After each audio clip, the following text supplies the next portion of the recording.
Later this week, I will be doing a complete breakdown of the first half of Volume 1 to Avatar: The High Ground. It already gives us so much information going into Avatar: The Way of Water, and even answers a lot of questions we currently have about some characters.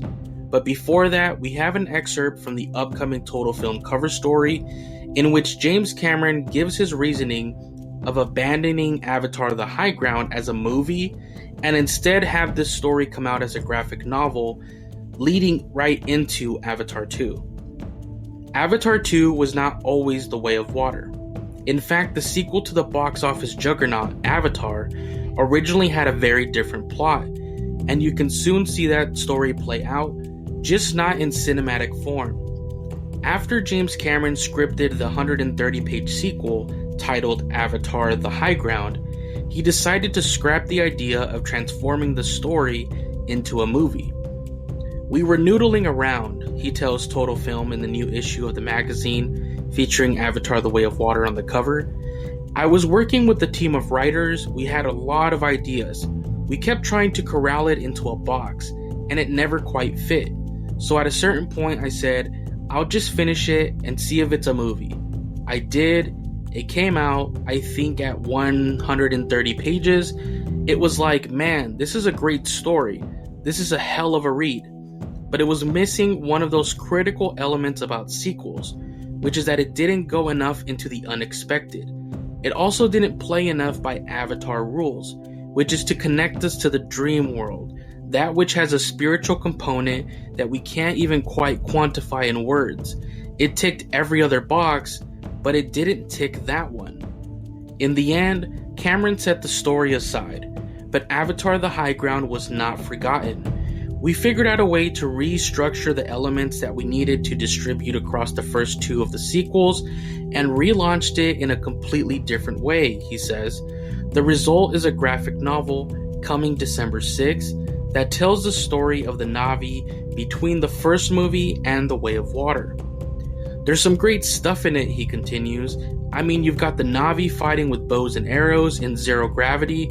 I mean, I'm there. I want to see that movie. But it just didn't achieve enough of the overall story and thematic goals that I had in mind. So we're turning it into a Dark Horse graphic novel. You'll be able to see that interim battle that took place between movie 1 and movie 2.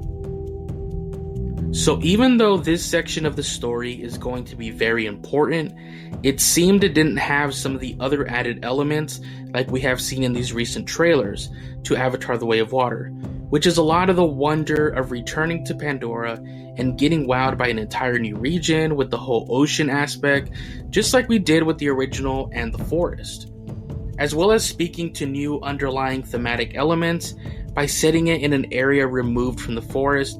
But we do get a lot of great information, and I hope you tune in this Friday as we do a complete breakdown of the first half of Volume 1. And don't forget that The High Ground is available now, but it's only available through your local comic shops.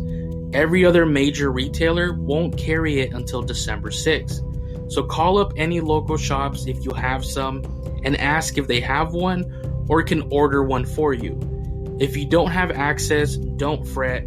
This Friday, together we'll go page by page and break it down. It will be a spoiler-filled stream, so if you don't want to learn more about Kiri or Spider, then sit these out.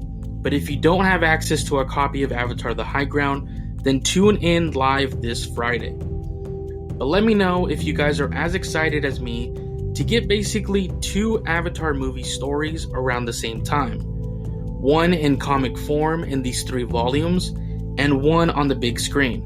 If you enjoyed this video, give it a like, and as always, thank you for watching, and I'll catch you all in the next video.